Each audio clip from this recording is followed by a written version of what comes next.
How's it going? My name is Sasha Cole, and welcome to the Ladcast. Today, I have a dope episode for you with the one and only Patrick Weah. Patrick tore it up at high school level, scoring 35 goals in his first 2 seasons at Weahs, where at 13 years of age, he secured the state championship for his high school.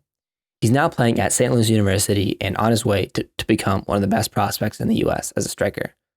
Dope episode where we talk through a bunch of different things from his immigration to the U.S. from Liberia and other such things. Patrick is a top bloke, and this is a great episode.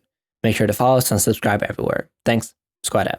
Our guest today is Liberian American goal machine who tore up high school soccer in Minnesota, has trained with Minnesota United at just 16 years of age, and now plays for St. Louis University. Though he comes from a family of footballing greats from Leos Tim Weah to Ballon d'Or winner George Weah, he's out to make a name for himself. Welcome onto the pod, Patrick Weah. Hey man, thanks for having me. Pleasure to be on your podcast. For sure. So as I've interviewed a few guests before, so we have I believe 4 of the starting 11. We've got a keeper, a center back, center defenders. Now I have a striker, forward. So slowly we're building out that starting 11 of the Ladcast guests. So that's pretty exciting. Oh, that's super cool. Hopefully we're gonna get to a point where we have like a team of the year. You know, our best starting 11 and stuff. So before we begin, what's it like being a Weah? Do you feel pressure being a part of this big family that has many footballing greats, or do you thrive on the opportunity to prove yourself? Like you said, I thrive on the opportunity to prove myself. It's like, of course, it's like Weah. When people hear Weah, they think that the expectation is really high, and everybody think you should like exceed that expectation, like be at that level. For me, I just try to focus on myself and do the best as I can with my own skills and try to make a name for myself. Like, I don't really buy into the Weah's name. It's just Patrick. And I'm trying to make a name for myself. I mean, it's cool to have like your uncle as the president of Liberia and of course, play Ballon d'Or and all that, but like I don't let that get to me. I just play my game and try to focus on me each and every day. Do you keep in contact with these guys? You know, maybe FaceTiming Timmy or watching your brother Clarence's games? Yeah, I talk to my brother Clarence a lot. Timothy, of course, I've been seeing Timothy that much because he was born in New York here, and now I'm from Liberia. That's where I grew up. I was born there. I saw his dad more than I saw him. Him and his dad and my dad used to play together. I used to watch them play, and I haven't really gotten like close with Timothy yet. But hopefully our relationship improve as I get to that level he is right now. Yeah, of course. That's going to be pretty interesting to see in the coming future. So you grew up in Liberia and were raised with a ball at your feet. Like many greats, your childhood consisted of games in the streets lasting day and night. From Zlatan to Neymar, these matches were proving grounds for respect where skill and swagger were just as important as scoring goals. What did you learn throughout these experiences, and how has it shaped you both as a player and as a human? Just having the ball at my feet like 24/7, like not 24/7, but like majority of the time. In Liberia, it's like soccer. We call it football. We're gonna refer soccer as football here on this podcast. Definitely, so if I say soccer, trust me, all my European guys are gonna be super mad. So football is like, it's like a religion in Liberia, right? Like we play religiously. All we talk about is playing football. Like the conversation is like every day is football. So basically what we do is like we're either watching football, watching on the like professional players on TV, or we were playing. Like we just play. We play at least like 12 hours a day, maybe if not more. Like just having the ball at your feet gets you really technical. It helped me really technically, like, cause to be honest, we play on streets and a place where if you kick the ball, cause we don't have nice on goal. So if you kick the ball, it goes to the river and nobody wants to get it. See, us African players, majority of, I'm not trying to stereotype or like anything, but we tend to be powerful and technical with the ball, but sometimes our finishing technique and shot is not as good because our development back then is like we just have the ball at our feet. And that's how we like, you see Jojo Okocha, like he's a really technical Nigerian player. He's just like having the ball at our feet at all time is like, gets you really technical. It helped me technically for sure. Did you pick up a favorite team sometime in your childhood watching games on TV? I'm a Manchester United fan. Of course. Yeah. Big, of course, they're Bruno Fernandes. Fernandes. That's Yeah. right. The powerhouse of that era. Unfortunately, not as much anymore, but we'll see. Yeah. So you moved to the United States when you were 7 years old and settled in Minnesota. Mm-hmm. How do you experience this change of scene? Obviously, Minnesota weather, I was not used to it.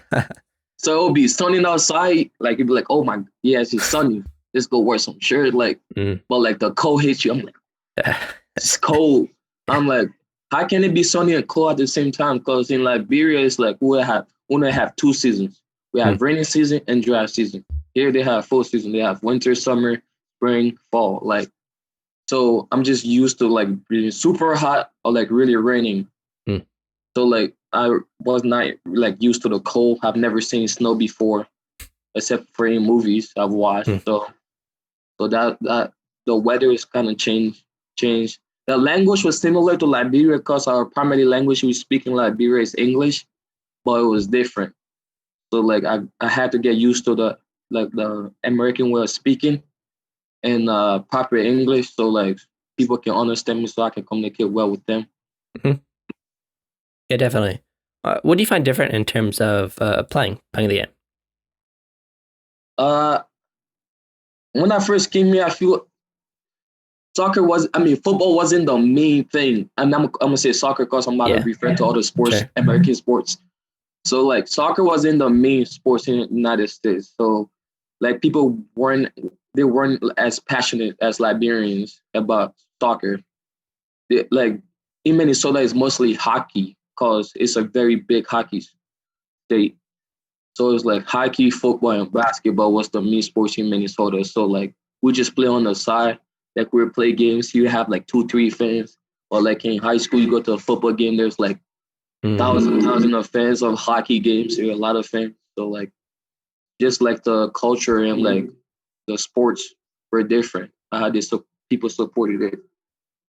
At any point, did you feel maybe drawn away from not as interested in playing soccer anymore, or was it just keep playing football? I'm not gonna play ice hockey. That's crazy. Nah, at first I grew up in a neighborhood like in Minnesota. It's like one of the worst neighborhood in Minnesota here.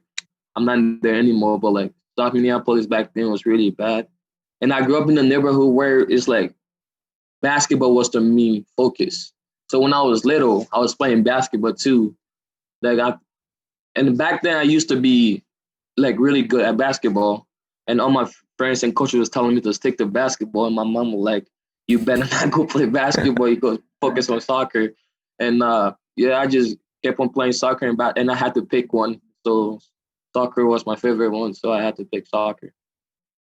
That's actually pretty interesting. Some soccer players, like I know, Christian Pulisic, he plays some sort of like basketball on the side. Did that impact your maybe development? You gained a sense of maybe a better perspective and use skills in different areas? Yeah. For me, I have a perspective on like other sports can help you be better at your sport. Like if you think basketball and soccer, they're pretty similar with the movement. Sure. Like when they're using their hands. So like think about it, you gotta be technical, like dribbling, shooting, passing. Same as soccer. And the movement is similar. They're a give and go that you understand. Like it might be different, but it's similar. It's not like congruent. But like, yeah, I just like the different way of movement. I think it helped my quickness from side to side quickness or like lateral quickness. And just like hand-eye coordination was good. Just got me coordinated overall with my feet, my movement, where to be to get open for a shot, movement off the ball. Like all that helped me with soccer too. So yeah, sure. So while many American prospects have chosen paths of academies such as like MLS or maybe even some USL clubs, you stuck with the more classic approach, opting to play high school soccer, and that decision really paid off. You scored a combined 35 goals your freshman and sophomore year with many other assistant contributions, and would lead your team always at high school to a state championship your freshman year when you were, by the way, aged only 13. You were kept out due to injury and also playing club your junior and senior year. What Uh-huh. motivated you to play high school soccer? Maybe a path less traveled. So I just like guys, I was just told, and I just knew like I was living with the host dad. It's like if you're good enough, you're gonna get seen. So you don't Mm. need to be in the academy system or whatever system. And I wanted to play with my friends and stuff and be around my family. Like I had offers to go like with like FC Dallas Academy. They saw me play at ODP, some other academies over around the United States. Wanted me to go play with them. But I wanted to be home with my family. So I felt like that was important to me. So I stuck with high school soccer. And I think it paid off because and later on I wanted to go play DA because I felt like Mm. my mind changed at that moment. So I played with Minnesota United DA for 6, 7 months, and then tuned with the first team for a couple of times, and then COVID-19 hit. So it was kind of weird. Right. Yeah. Uh, we'll go into the Minnesota United part later, but maybe how was this like big experience of playing in high school state championships and with some sort of maybe atmosphere compared to just like regular match day games? Yeah, high school, especially my school, was that we have about like at least 3,000 kids, like just from freshman to senior. It was a big Yep. school. I think we have the biggest school in Minnesota, if not the biggest school in the Midwest. So like they won't care when you're playing the regular high school season game, but when we go to state and they can skip school to go watch, it, it is packed. It's like a lot of people are there watching. So it's like loud. Atmosphere is really like nice and like it gets your blood flowing. It gets the adrenaline pumping and stuff. So it's a good atmosphere to play in. How many do you remember how many fans showed up to the state championship? No, not really, but like I'd say like at least 4,000 people were there. Huh? Yeah, it's not Was it compared to a hockey game. More would be like 20,000 people, but like right? still really Yeah. big for a soccer amount. That was the Yeah. biggest amount of like crowd I've seen since I've been in the United States playing soccer. So then at age 16, you were called into first team practice with Minnesota United. Unfortunately, as you just stated, it only lasted a few weeks due to the pandemic. Uh How was huh. it playing against seasoned professionals twice your age? It was intense. Like the level was intense, but like I'm used to playing against other people. Like my dad always got me playing with like pro. There are so many good people in Liberia. Like they're better than like pro people here, but there aren't enough opportunities back then to get seen. Like I play with those people. Like as example A, like George Weah. There are a lot of George Weah got lucky. Like he Hmm. said, he will tell you this too. He got lucky. He got seen in Cameroon on a trial by Arsenal Winger, the former Arsenal coach. There are a lot of people like George Weah, if not better, but the opportunity. So I've been training with those people. Like when I was little, my dad always put me play with his friends and him. So like I'm used to the atmosphere environment. Oh, first team training, like it's serious. They yelled at you like it's their job. That's what they do to pay. Like they need that to pay rent and like provide for their family. So like it's really serious. Like they get mad. Like they take it personal. But like, but I think overall I adjusted really well. I was doing really well, and then COVID-19 hits, and they wouldn't have people train if you weren't signed. Mm. So Yeah, really unfortunate. Do you have any crazy stories about your time with Minnesota? Maybe not making Ike Para or scoring royalty in training? nah, uh, I think it was funny. We was playing we're playing like a possession game, and I think it was Robin Lott. We were running for a ball 50-50, and I bodied him and he fell on the ground. And I think I met someone in a 5v5 whatchamacallit rondo game, and thought that was pretty cool. But I wanted to play more though, so unfortunately we didn't. But don't something's coming up with Minnesota United soon. So Yeah, definitely. yeah. I'm looking forward. I'm sure you'll get your chance eventually. Mm-hmm. In your limited time, did you comment to any possible conclusions about maybe the future of your career long term? Could it be Yeah. MLS or maybe somewhere else? Yeah. I had a talk with Minnesota about a lot of things. They see I talked to the Mark Washington. They see my future with the club, whether it's me playing a year in college or multiple years. But like we're in touch. Like I'm in touch with other MLS clubs too. We're in discussion talking about what best options for me, whether it's MLS or like playing and going to Europe or whatever choice is better for me. So Hmm. I think we're really close here with Minnesota. So I don't know. Minnesota, if I could go anywhere, it would be Minnesota. That's really interesting. Although I didn't, follow MLS the closest, I know that, yeah, like opportunities in the first team for young Yeah, Americans is definitely coming to the forefront. Many yeah, players are making their breakouts through that. yes, sir. However, of course, you defied everything again by committing to play for St. Louis University in summer 2020. Yes. You began your freshman year at just 16 years of age. Can I just take a moment and say that's crazy? I thought Yeah, I thought I was young when I turned 18 just a week into my freshman year, but that's just crazy. yeah. Um, what was your decision process like to pursue playing at university and go against what many of the young American stylists are doing these days? Uh, though it was a complicated situation because I was gonna sign professionally with Yeah. United, and because they weren't generating enough revenue, they wanted me to go Mm, to college for a year, and then hopefully get me in January. And then because of COVID-19, I had to pick a college option. Like SLU was if you talk to the head coach, he was like, that was the quickest and fastest recruiting process ever. Because it was like, okay, so I found out I wasn't going to sign. And then I had people, I'm not signed to any agency, but I had discussion with some of them, not signed with anyone. Let's just get it clear right now. But they were just telling me, like advisors were just telling me that you need to go to college. Yeah, they got SLU. They got a lot of connection. It was like UCLA, Georgetown, Clemson, or SLU.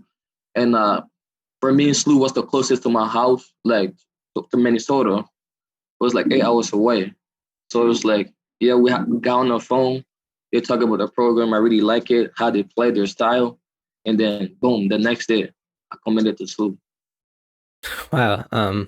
So you're only a few months into your college life. How's it been for you? Have you been able to practice with the first team, complete your courses online? How's it been? Uh yeah. Nah, no, for the most we're on break right now, on winter break. For the Yeah. most part, we were on campus. Our school did really well with the COVID-19 situation, so we didn't have to go get sent back home. So when I was there, we were just practicing a lot, lifting, and yeah, and just watching film and how to improve. And I just came back home because we're on winter break right now. Yeah, of course. Likewise. Although, I never went to campus, but in January, right? Everyone's moving back. It's gonna be exciting. Yeah, so What's it like in that locker room, SLU? Is it, you know, is the environment like just some players maybe potentially thinking of careers down the line, or in others, mhm, just sort of just playing because they enjoy it? What's yeah, what's yeah. yeah. It's mixed. There are people that are like wanting to go play at the next level, and there are people that are just here to enjoy the college life and play college soccer and be content with that. I'm not saying they're doing the right thing or the bad thing. It's whatever decision they want to make. And I feel it's like the locker room atmosphere is like pretty fun. It can be fun and serious. And there are people that are really hardworking, and there are people that are not really hardworking, and they're mixed. It's like a culture like that. Mm. But like Slough family, we were like family. We were like really close together. We all want the best for each other. We hang out all the time. We go to lunch together, and yeah, it's really fun there. As someone who's taken sort of a different path again to other players that Erickson that I've done, what do you believe is how can people become professional footballers in America and start in America and maybe go abroad or maybe stay in the U.S. What is the pathway that you believe is right? For me, I say it start at a very young age. It's like you have to be. So first of all, like there are different paths, but me, my personal opinion, I'm a country game myself. I don't know how to say that word properly, but like I say, play in the best system as possible, like the best soccer in America as possible. Like for me, it was the D. I played high school for a couple years, but like DA, like for kids growing up in America that wants to play soccer and play at the highest level, train at the highest level at your age level first, and then move on. Like like Chris Mueller, the American, you went to college for 4 years. Like that path is not bad either. You can do that also. You just need to keep working hard. Well, as I advise is like playing the best, like development academy, and then try to get connected with an MLS team, or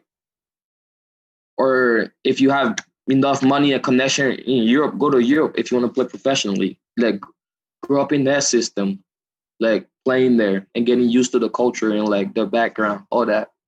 So yeah. And in your experience, I played the high school route, but like I'll say play DA. yeah. So yeah, speaking on the high school, how was that like exact process of getting that job in Minnesota? And was it sort of a talking between your high school and the club or somewhere else? Nah, it was funny because Minnesota United didn't have a DA team for my age at that point. And as soon as they got a DA team, I was like, yeah, I go on a trial. And then, because I was contemplating on if I want to go somewhere else and want to be with my family. So Right. I can be with my family and then play DA. That was the perfect opportunity for me. So they just had a DA team that year. That my junior year of high school, and I just chose to play with them and stay with my family. Did they come to you or did you come to them and just sort of like be like, yeah, I'm training with you? Nah, they already knew who I was. So like Okay. they said, you want to play for us? Come to a trial. Look at me, this and that. I was like, okay, that's the perfect opportunity from the get seen. So Yeah, of course, makes sense. So over your journey, although you've proven that it's possible, have you experienced sort of the negatives of the American soccer system and how we don't allow maybe all players to break through in that different way? yeah, I think the problem with them, I think we're getting better now. The American system of soccer, like I just said, first of all, our best athletes, right? They play other sports like basketball, football. Like for example, think about this. If you think like Tyreek Hill played, you follow football, right? You know who Tyreek Hill is? I know he is. Yeah. Yeah. Or like LeBron James. Think about them going up playing soccer. It's like how good our USA soccer team would be. Like our best athletes don't play soccer in the United States. But now soccer is being like becoming more popularized in the US. So like a lot of people are starting to play soccer. So yeah. Yeah, I think definitely in the future, we are the culture of soccer is definitely growing in the US. I think the next World Cup and even 2026 is going to be insane for the growth. So many young kids are going to be inspired by that. Yes, But it really is just about, making that transition from letting kids play at a young age in small youth teams, transitioning to bigger teams and bigger and bigger, just creating those connections like it is in Europe. But, there's still opportunities like high school, like you done. It's very exciting and interesting. Mm-hmm. All right. So in October 2019, you actually went viral with a silky bit of skill that literally sent the other defender flying.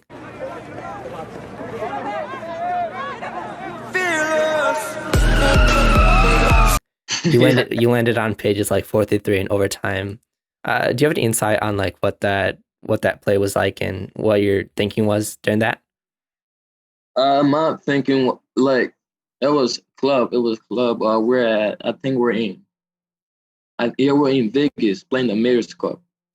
I don't know. The ball came to me and there were 3 defenders, and I'm so used to like being in tight spaces and getting out of it, and like because that's all I do here. It's like I had this, just put a lot of cones down, just do a lot of ball mastery work.